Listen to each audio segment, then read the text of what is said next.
অভাব কিন্তু কোনোদিনও বলে আসে না। আজকে দেখুন এ বয়সে হলেও মানুষকে কিন্তু রোজগার করে খেতে হচ্ছে। দেখুন যে বয়সে হয়তো একটু বসে খাওয়ার কথা, সে বয়সের লোকের গাড়ি সাফ সুতরা করে খেতে হচ্ছে। হাইরে জীবন, হাইরে পেট, কতই না কষ্ট।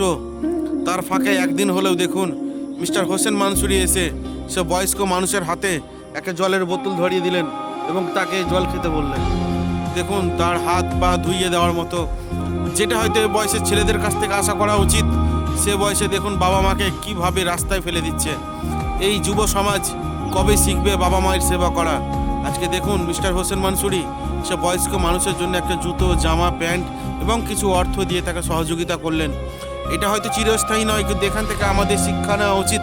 আমাদের বয়স্ক বাবা মাদের আমরা যেন এভাবে যত্ন নিতে পারি, তাদের যেন কোনো প্রকার কোনো রকম যেন কাজ করে না খেতে হয়। তো অবশ্যই বন্ধুরা ভিডিওটা লাইক করবেন এবং কমেন্ট করবেন।